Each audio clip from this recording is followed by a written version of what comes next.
Bon, il est 6 h du matin, il est tôt, très tôt, trop tôt. C'est parti.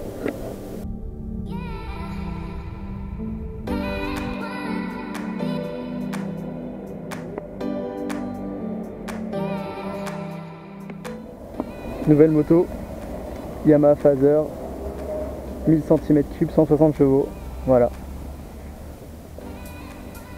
Bon là on est à Strasbourg, il va falloir que je la ramène, il y a 500 km je pense, ça va être bien long mais bon, c'est comme ça. Je passe en voix off pour vous raconter la suite de cette journée. Donc en fait j'avais 540 km à faire pour ramener la moto sur Paris. La moto était bien chargée avec les pièces en plus que m'avait donné l'ancien propriétaire, le guidon d'origine, le pot, un capot de selle, etc. Le pot d'origine en plus il est vraiment lourd donc on a galéré à tout sangler mais on s'en est sorti. Pendant le trajet il y avait quand même la peur que ça puisse se détacher sur l'autoroute. Au final ça a tenu, même si bon c'est vrai que c'était un peu stressant. Le vrai problème c'était pas de faire des bornes, même si c'est fatigant et ennuyeux sur l'autoroute, le problème c'était qu'ils annonçaient de la pluie. A droite on peut voir qu'il fait beau, mais à gauche c'est bien orageux. Allez on est parti. Là dans le registre des techniques de galérien en fait, il y a un gars qui est dans le coffre et il est en train de le tenir pour pas qu'il s'ouvre. Et voilà les rois de la galère quoi, pire que moi. Ça commence à sentir l'orage devant, et quelques minutes plus tard j'ai pris une petite douche évidemment. Donc là j'applique la technique du séchage sur l'autoroute à 130, il faut surtout pas s'arrêter et puis à un moment ça va mieux. Il y avait des petits paysages sympas sur le trajet, c'était assez cool quand même. Là j'allume la caméra juste pour vous partager cette voiture. Franchement frère, tu te déchires. Génial sa caisse. Puis je me suis fait un pote sur le trajet, je pense qu'on ira en soirée ensemble. Tous les motards connaissent la galère du péage. Enlever ses gants, sortir sa carte bancaire, mettre le ticket dans le blouson, remettre ses gants, à faire patienter les automobilistes derrière. Et il y a aussi un autre problème, c'est la classe qui n'est pas la bonne. C'est-à-dire qu'ils nous prennent pour une voiture au lieu d'une moto et ça doit coûter moins cher. Et donc là j'ai encore eu ce problème là. Sagesse s'engage pour vous. Notre opérateur... Bonjour, je suis marqué comme classe 1, alors que je suis en moto, ça me paraît bizarre non? Alors attendez, monsieur, vous êtes en moto, c'est la voiture dernière qui a été classée. Voilà, je vous change déjà la classe. Voilà, là on est d'accord. Plus le même signe. Ok super, merci monsieur. Bien, monsieur.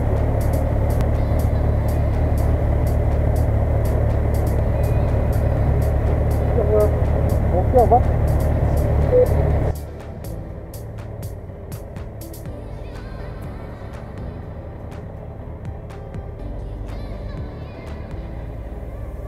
C'est même chiant à regarder, on est d'accord.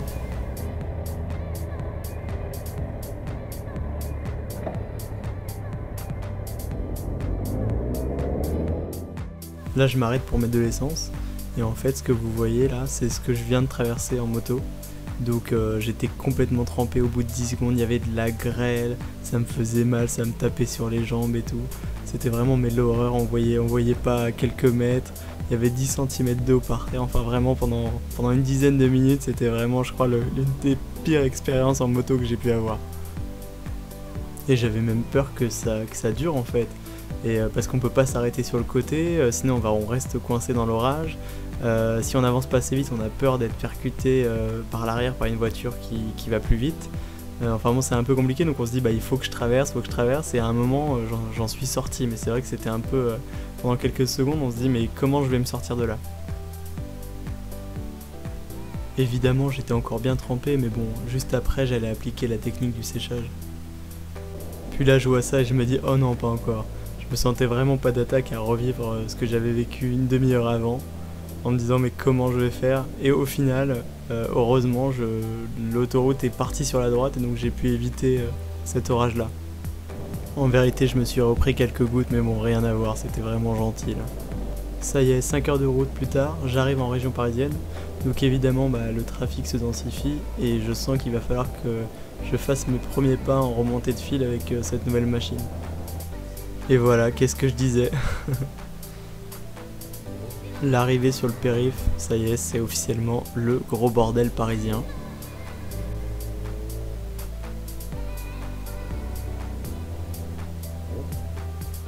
En plus, je suis toujours en train de m'habituer au poids de la machine à faible allure comparé à la KTM, ça n'a vraiment rien à voir.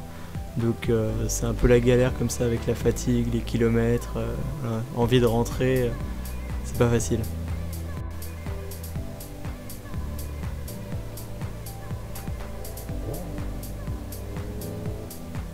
« 20 minutes plus tard, enfin à la maison. Donc j'aurais fait 540 km et mis environ 6 heures pour ramener la moto chez moi. Honnêtement c'était éprouvant mais ça fait partie de l'aventure. Je vous laisse là et je vous dis à la prochaine.